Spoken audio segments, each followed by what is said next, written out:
नमस्कार। Case number 1। Faridabad की एक लड़की को 12 अक्टूबर के दिन एक फोन आता है और उस फोन पे पुलिस वाले उसको 17 दिन तक अरेस्ट किए रखते हैं, यानी डिजिटल अरेस्ट के जरिए उसे 11 लाख रुपए ठग भी लिए जाते हैं और उसे 17 दिन तक एक तरीके से कैद करके रखा जाता है। कहा जाता है कि उसके नाम पर कोई कार्गो भेजा जा रहा था जिसमें फेक पासपोर्ट आदि थे। लड़की घबरा जाती है और लाखों रुपए लुटाने के बाद जब उसको होश आता है तब तक सब कुछ खत्म हो चुका होता है। इस घटना के कुछ ही दिन बाद नोएडा में भी ठीक इसी तर्ज पर एक लड़की को डिजिटल अरेस्ट किया जाता है और उससे भी लाखों रुपए ठग ली जाती है।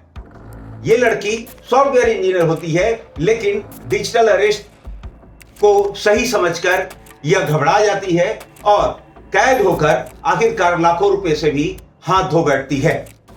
मित्रों, डिजिटल अरेस्ट नाम की कोई भी चीज किसी भी संविधान के किसी भी सेक्शन या किसी भी जगह पर नहीं है। किसी को गिरफ्तार करने की परिभाषा सीआरपीसी की यानी क्रिमिनल प्रोसीडिंग कोड के 41 सेक्शन के तहत डिफाइन की गई है, यानी परिभाषित की गई है। इसके मुताबिक बिना मजिस्ट्रेट के या बिना मजिस्ट्रेट के परमिशन के या बिना वारंट के कोई भी पुलिस अधिकारी आपको, मुझको, किसी और को अरेस्ट कर सकता है, लेकिन उसके कंडीशन है।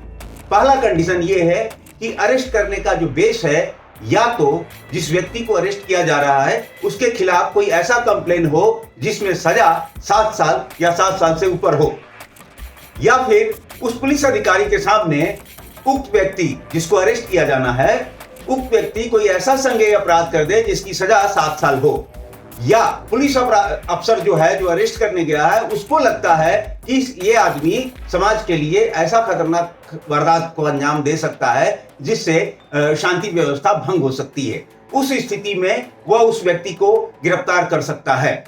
इसके अलावा अगर उसके पास कोई ऐसा सबूत मिलता है या उसके सामने कोई ऐसा संज्ञेय अपराध होता है किसी पुलिस अफसर के सामने, तो वो उस व्यक्ति को बिना किसी वारंट या बिना किसी मजिस्ट्रेट के परमिशन के गिरफ्तार कर सकता है।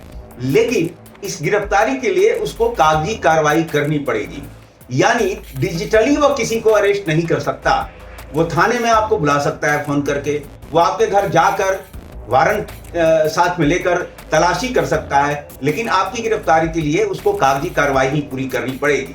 तो डिजिटल अरेस्ट का जो संजाल और जाल साइबर क्रिमिनलों ने फैला रखा है उससे बचिए। उससे बचने का सीधा सा तरीका है कि अगर आपको कोई पुलिस अधिकारी, कोई कस्टम, कोई कार्गो से फोन करता है, इनका तरीका क्योंकि ये यही है, ये क्रोम से स्टूडियो बनाते हैं जो पुलिस थाने की तरह लगता है और उसमें एक डीसीपी लेवल के अफसर को भी बिठा देते हैं जो अपना फेस आपको नहीं दिखाता और कहता है सुरक्षा कारणों से वो फेस नहीं दिखा रहा। ज्यादातर कस्टम से ये लोग बन के फोन करते हैं और कहते हैं कि कस्टम में आपके नाम से कार्गो जा रहा है जिसमें ड्रग्स है, फेक पासपोर्ट है, एटीएम है, फला फला फला, और इसकी कंप्लेन हो गई है और अब आपको गिरफ्तार किया जा रहा है, आप यहां से कहीं जा नहीं सकते, आप किसी से बात नहीं कर सकते।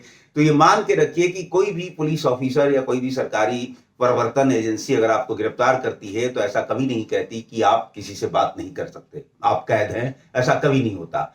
कोई भी प्रवर्तन एजेंसी आपसे गिरफ्तारी के बदले पैसा नहीं मांगती। तो ये दोनों बातें याद रखिएगा। उसके बाद आप सुनिए ये ऑडियो, ये phone blocking. Hello, this is the telecom department regarding blocking all registered mobile phone numbers under your name after 2 hours. For more information, press 9.